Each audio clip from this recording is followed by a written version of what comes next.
गुजारा जैसे कहीं किसानों का भंडारा लग रहा है, किसान भंडारा दे रहे हैं, किसान वो कर रहे हैं, वहाँ से लेते हैं, दोपहर को खा लेते हैं, शाम की देखी जाएगी। हमारे साथ इतनी बेइंसाफी होने के मरने के लिए भी हम मजबूर हो रहे हैं। कुरुक्षेत्र विकास बोर्ड से नौकरी से निकाले गए सफाई कर्मचारी तथा बहाली की मांग को लेकर सरकार के बर्खास्त शारीरिक शिक्षक पिछले 1 वर्ष से अधिक समय से बहाली की मांग को लेकर कुरुक्षेत्र के लघु सचिवालय पर धरना प्रदर्शन कर रहे हैं। नौकरी से निकाले गए केडीबी कर्मचारियों की हालत यह है कि कृषि कानूनों को वापस लेने की मांग को लेकर आंदोलनरत किसानों के भंडारे से भोजन ला रहे हैं।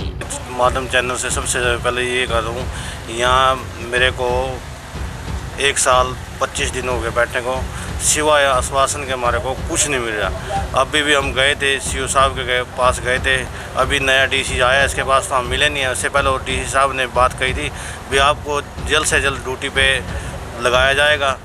इससे पहले अब आया टेंडर होएगा, 14 तारीख उन्होंने टेंडर डाला है। देखो भी हमारे को आश्वासन तो मिला है, अभी 14 तारीख को आपको टेंडर में रखे जाएंगे। D2 को हमारे 1 साल 25 दिन हो गए निकाले हुए, तो हमारे को गुजारा जैसे कहीं किसानों का भंडारा लग रहा है, किसान भंडारा दे रहे हैं, किसान वो कर रहे हैं, वहाँ से लेते हैं, दोपहर को खा लेते हैं, शाम की देखी जाएगी। हमारे साथ इतनी बेइंसाफी होने के मरने के लिए भी हम मजबूर हो रहे हैं। हम नौकरी चाहते हैं और कुछ मांग नहीं रहे हम इनसे, हमारे को तो सिर्फ नौकरी चाहिए। हम भूखे मरेंगे और हमारे पर कुछ है नहीं, मांग मांग के हम खा रहे हैं। ये साथ में हमारे PTI भाई बैठे हैं, 1 साल से तकरीबन हमारे साथ ही बैठे हैं। इनको भी पता हम कहाँ से लाए, दोपहर को रोटी भी लाए, मांग के लेके आते हैं, अपना खा लेते हैं, थोड़ी बहुत ही है तो गुजारा है हमारा भूखे मरने से। पर कुरुक्षेत्र विकास बोर्ड ब्रह्मस रोड पे जी 15 सालों से हम वहाँ सफाई का कार्य करते थे। प्रदेश के अन्य हिस्सों की भांति कुरुक्षेत्र में भी पिछले 1 साल से संघर्षरत बर्खास्त शारीरिक शिक्षकों ने शुक्रवार को भी लघु सचिवालय पर जोरदार नारेबाजी कर अपनी ताकत दिखाई।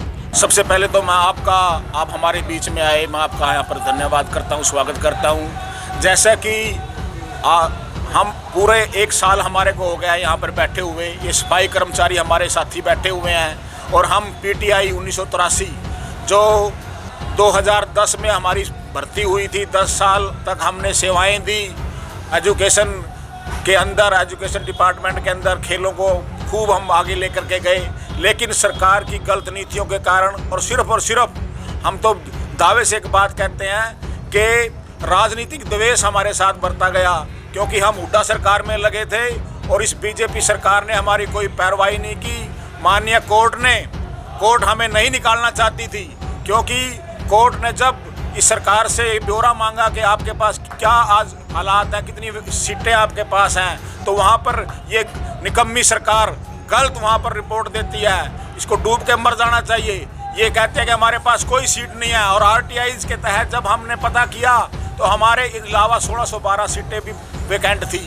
तो ये सरकार को ऐसा नहीं करना चाहिए, क्योंकि कर्मचारी तो कर्मचारी होता है, चाहे वो कांग्रेस की सरकार में लगे, BJP की सरकार में लगे, कोई भी सरकार, उसको तो सरकार का काम करना होता है। तो हमारे साथ बहुत बड़ा द्वेष हुआ है। क्या मांग करते हैं? और हमारी मांग ये है जब हमारे को निकाल दिया गया तो हमने संघर्ष किया, और आज का जो ये मुख्यमंत्री है मनोहर लाल खट्टर, इसने हमारे को वहाँ पे बुलाया और आज से ठीक 8 महीने पहले हमारे से वायदा किया कि हम आपका रोजगार हम आपको वापस दे रहे हैं, हम आपका चूल्हा नहीं बंद होने देंगे। और 8 महीने पहले हमारे से वायदा किया कि हम आपको ले रहे हैं, लेकिन इनकी मनसा ठीक नहीं है। हम आपके चैनल के माध्यम से यही कहते हैं कि सरकार को अपना वायदा पूरा करना चाहिए।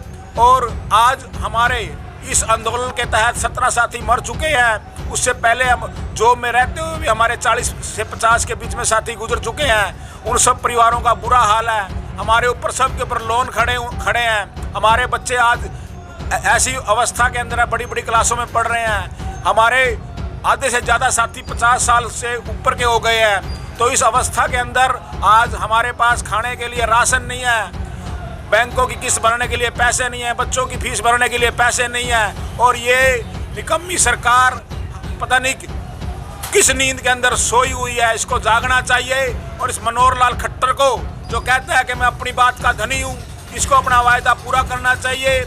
इस कोरोना काल के अंदर जो ये लोग इन्होंने बेरोजगार कर दिए हैं, इनको रोजगार देना चाहिए।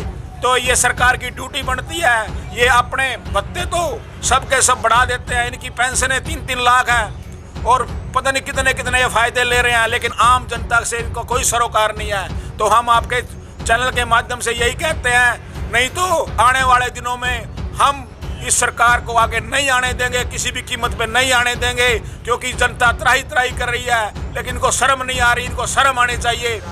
मेरा नाम है पंकज कुमार, मैं पीड़ित पीटीआई हूँ 1983 में से। खादी, खादी एक विश्वास, खादी एक विचार, खादी एक संस्कृति और खादी एक मुस्कान। खादी जो आजादी से पहले हमारे साथ थी और आज भी है। गांधी जी का सपना है खादी। प्रधानमंत्री मोदी जी के आत्मनिर्भर भारत का विशेष हिस्सा है खादी। तो आइए इसी सपने को साकार करने के लिए हम भी अपनाएं खादी, हमारी स्वदेशी खादी, हमारे देश में बनी हमारी अपनी खादी। इसलिए एक एहसास है खादी। हमारे जीवन में रंग बिरंगे रंग भरने आई है खादी। आपके अपने शहर कुरुक्षेत्र में गांव मिर्जापुर आपके लिए लेकर आया है खादी के बने एक से बढ़कर एक डिजाइन, कलर्स व सभी प्रकार के वस्त्र। इतना ही नहीं, खादी ग्रामोद्योग भारत के बहुत से प्रोडक्ट जो आपकी त्वचा व शरीर के लिए उपयोगी हैं, जो आपको दें एक प्राकृतिक सुंदरता का एहसास। एक बार अपनाकर तो देखिए। खादी इंडिया।